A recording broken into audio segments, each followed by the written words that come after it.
Hello అండి. ఈరోజు ఈ వీడియోలో మనం చాలా కొత్తగా, చాలా టేస్టీగా, హెల్తీగా ఎగ్ ఫ్రైడ్ రైస్‌ని ఎలా తయారు చేసుకోవాలో చూద్దాము. అంతకంటే ముందుగా మీరు గనక మన ఛానల్‌ని సబ్స్క్రైబ్ చేసుకోకుండా గనక చూస్తున్నట్లయితే ప్లీజ్ సబ్స్క్రైబ్ చేసుకొని అలాగే బెల్ ఐకాన్ని క్లిక్ చేయండి. అలాగే ప్లీజ్ నాకు కొంచెం సపోర్ట్ చేయండి.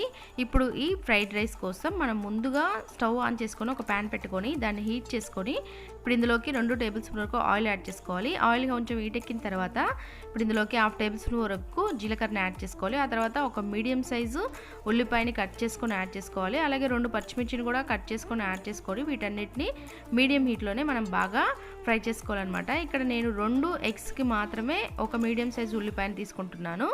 మీరు కనుక 4 ఎగ్స్ తీసుకుంటే 2 ఉల్లిపాయలు తీసుకోండి. ఇప్పుడు ఇందులోకి కొంచెం కరివేపాకును కూడా యాడ్ చేసుకొని మనం బాగా వీటన్నిటిని వేపుకోవాలి. ఇవి మనకి బాగా ఫ్రై అయిపోయిన తర్వాత ఇప్పుడు ఇందులోకి 1/2 టేబుల్ స్పూన్ వరకు గరం మసాలా పౌడరు, అలాగే 1/2 టేబుల్ స్పూన్ వరకు ధనియాల పౌడరు, అలాగే చిటికెడంత పసుపు కూడా యాడ్ చేసుకొని మీడియం హీట్లోనే వీటి మొత్తాన్ని మనం బాగా కలుపుకుంటూ ఫ్రై చేసుకోవాలి.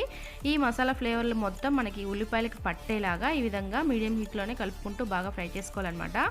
ఆ తర్వాత ఇప్పుడు ఇందులోకి సగం టమాటాని ముక్కలుగా కట్ చేసుకొని యాడ్ చేసుకుంటున్నాను.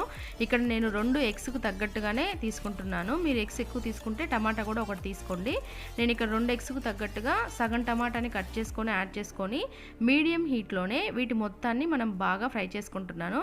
అంటే ఈ టమాటాలు మొత్తం మనకి బాగా ఉడికి కొంచెం మెత్తగా అయ్యేంత వరకు కలుపుకుంటూ దీని మొత్తాన్ని బాగా ఫ్రై చేసుకుంటున్నాను.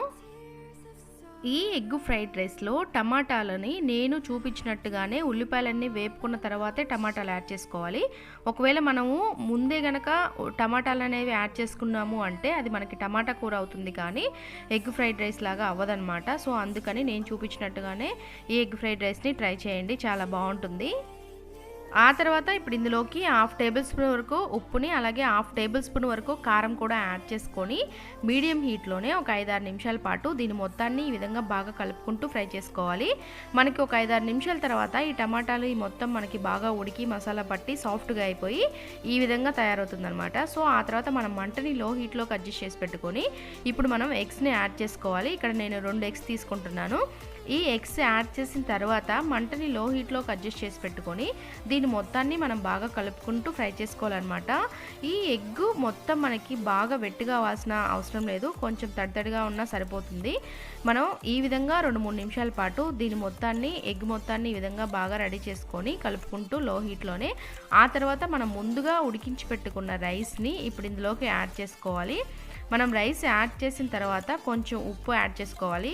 ఇంతకుముందు సగం టేబుల్ స్పూన్ వరకు ఉప్పు యాడ్ చేసాము. ఇప్పుడు సగం టేబుల్ స్పూన్ వరకు ఉప్పు కూడా యాడ్ చేసుకొని కొంచెం కొత్తిమీరను కూడా యాడ్ చేసుకొని లో హీట్లోనే ఈ రైస్ మొత్తాన్ని మనం బాగా కలుపుకోవాలి. ఈ ఎగ్ దాంట్లో మనం ఈ రైస్ మొత్తాన్ని బాగా కలిసేలాగా ఈ విధంగా బాగా కలుపుకుంటూ మనం లో హీట్లోనే మంటను అడ్జస్ట్ చేసి పెట్టుకోవాలి.